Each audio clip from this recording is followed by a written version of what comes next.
The Galactic Conference Hall buzzed with the usual diplomatic chatter, a symphony of clicks, whistles, and synthesized voices discussing trade routes and territorial disputes.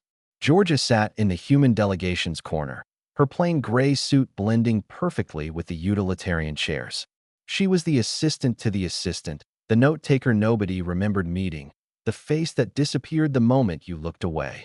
The Vorkesh ambassador, a towering crystalline being whose body refracted light into rainbow cascades, was mid-speech about humanity's proposed membership in the Galactic Defense Coalition when the emergency klaxons shattered the monotony. Attention! Perimeter breach. Hostile forces detected. The chamber erupted into chaos. Delegates scrambled for exits while security personnel, various species trained in combat, formed defensive positions. Georgia remained seated, her stylus still hovering over her datapad, eyes tracking the tactical display that had materialized on the main screen. Rowan, the junior security officer assigned to the human delegation, rushed to her side. "Georgia, we need to evacuate now." His hand reached for her elbow, but she was already moving, not toward the exits, but toward the security console. "The Kralith," she said simply, her voice cutting through the pandemonium with unexpected authority. "3 assault ships. They'll breach the eastern airlock in 90 seconds. Rowan blinked. "How do you? The defense grid is offline. Someone sabotaged it." Her fingers flew across the console, bypassing security protocols with an ease that made his stomach drop. "They're not here for the delegates. They're here for the weapons vault." The Kralith were known across 12 sectors as the most vicious raiders in the galaxy. 7-foot-tall apex predators whose species had evolved through constant warfare. They didn't take prisoners. They didn't negotiate. The senior security chief, a four-armed Methodian named Kextar, noticed Georgia at his station. "Human, step away from SEAL sections 7 through 12. Georgia interrupted, her voice flat and commanding. "Reroute auxiliary power to the western batteries.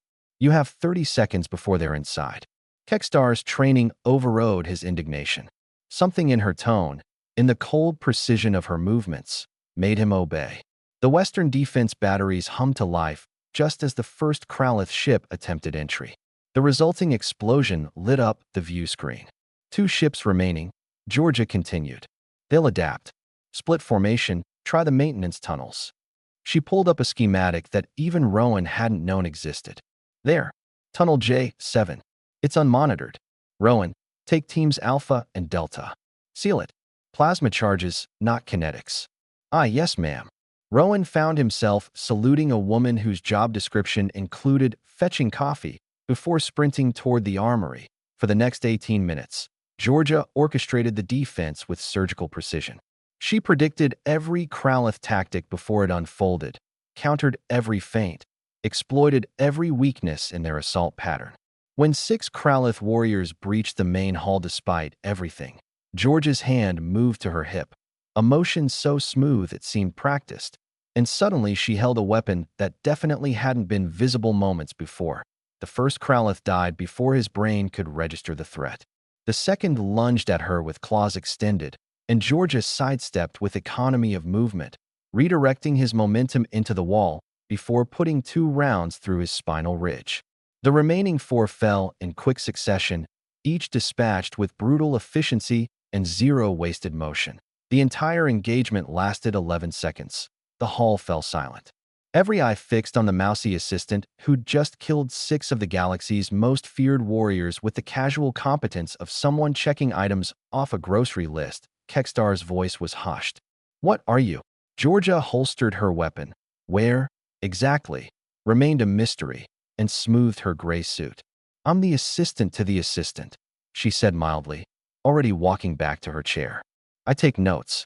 But Rowan had already accessed the security footage, his hands shaking as he rewound the battle sequence.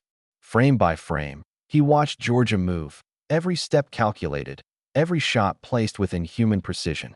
He cross-referenced her personnel file, then broke through 3 levels of encryption that shouldn't have even existed for a civilian administrator. The file that emerged made his blood run cold. Georgia Chun. Former call sign, Gray Ghost. 43 confirmed operations. 87 enemy combatants eliminated. Specialist in infiltration, counterintelligence, and what the file euphemistically called executive action. Retired from active duty 2 years ago at the age of 31. Reason for retirement, classified. You're showing them, Rowan said quietly, finding her after the crisis had passed and the delegates had been evacuated. Showing the galaxy what humans really are. Georgia looked up from her datapad, where she was, indeed, taking notes. No, Rowan. I'm showing them what humans can be when necessary. There's a difference. She set the stylus down.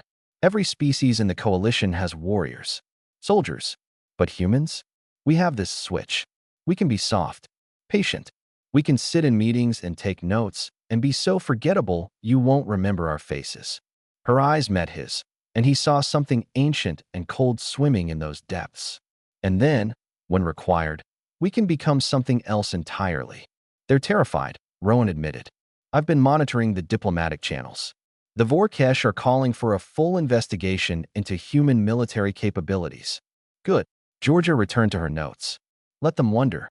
Let them guess. Fear is just respect performing risk assessment. She glanced up one more time. The universe is full of species that are stronger, faster, more technologically advanced. But very few have learned to be both the lamb and the lion. That adaptability, that's what makes us dangerous.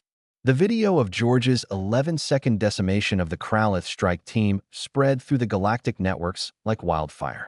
Analysts from 100 worlds studied every frame, trying to understand how such an unremarkable-looking human had moved with such lethal grace. They didn't find answers. They only found more questions. And Georgia? She continued to sit in meetings, taking notes, fetching coffee, being forgotten the moment she left the room. Exactly as she wanted it. But now, every delegate who'd witnessed that day carried the same uneasy knowledge.